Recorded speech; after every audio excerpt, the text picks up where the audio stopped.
দুই পক্ষ জানে এবং বর্তমান কমিটিও জানে কারা দুদিনে এই বাংলাদেশ জাতীয়বাদী ছাত্র সম্পৃক্তি ছিল।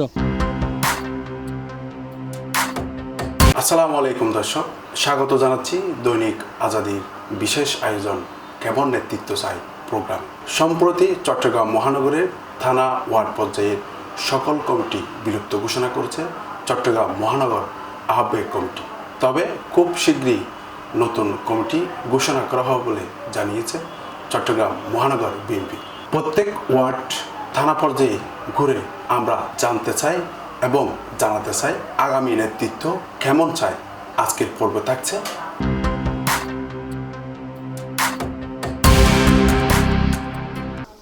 যারা মামলা, জেল, জুলুম, অত্যাচার, নির্যাতন পরিণত হয়েছে সেই ধরনের কমিটি অ্যাক্টিং চেয়ারম্যান তার নির্দেশ প্রত্যেকটি ওয়ার্ডে সেই ধরনের একটি কমিটি দেওয়ার জন্য আমাদের মহানগরকে একটা নির্দেশ দেওয়া হয়েছে। এবং আমরা চাই এই ধরনের যারা সুদিনে এখানে আসবে, কমিটিতে ঢুকবে, যখন আমরা তাদেরকে মিছিলে ডাকতাম তারা বলতো যে বিএনপি কোনোদিন ক্ষমতা আসবে না।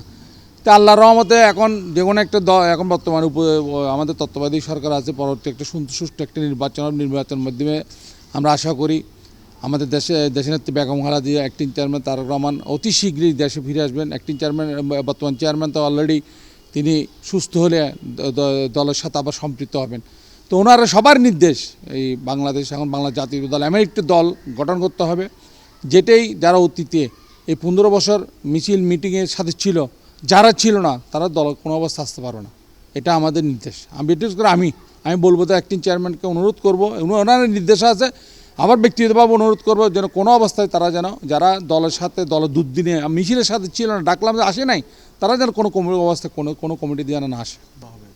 আমরা তো অলরেডি বর্তমানে যারা আমাদের আহ্বায়ক কমিটি আছেন, সাবেক কমিটির যারা আছেন বা ছিলেন বা বর্তমান আহ্বায়ক কমিটি সবাই তো জানে কারা জেল কাটছে, কারা মিছিল মিটিংয়ে ছিল।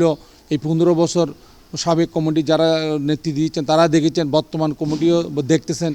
কিন্তু বিশেষ করে সাবেক কমিটি যারা ছিলেন তারা তো দেখছেন, আমার বর্তমানে যারা কমিটিতে আছেন তারা তো সাবেক কমিটিতে ছিল, তারাও দেখেছেন। তারা যেন আমাদের এরশাদুল্লাহ ভাই নাজিমুল্লাহ রহমান তিনিও সহসভাপতি ছিলেন, এরশাদুল্লাহ ভাই সভাপতি ছিলেন, আমাদের সাবেক সভাপতি আমাদের ডাক্তার শাহাদ বর্তমান মেয়র মহোদয়, সেক্রেটারি আমাদের বক্কর ভাই, দুই পক্ষ জানে এবং বর্তমান কমিটিও জানে কারা দুদিনে এই বাংলাদেশ জাতীয়বাদী ছাত্র সম্পৃক্তি ছিল।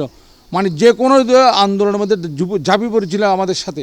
তা অতীত থেকে বর্তমানে এখন যে নতুন কেউ আসে সেটা তো তারা জানে কে আসবে না আসবে, আর পুরন কারা ছিল, আর যারা দলের দলের সাথে ছিল বলে কিন্তু দলের কোনো একটা মিছিল আসে না, সেগুলি সব কিছু জানে। আমরা তাদেরকে অনুরোধ করব, আপনারা অরিজিনাল যারা এই দুর্দিনে আমাদের সাথে ছিল তাদেরকে কমিটিতে আনেন।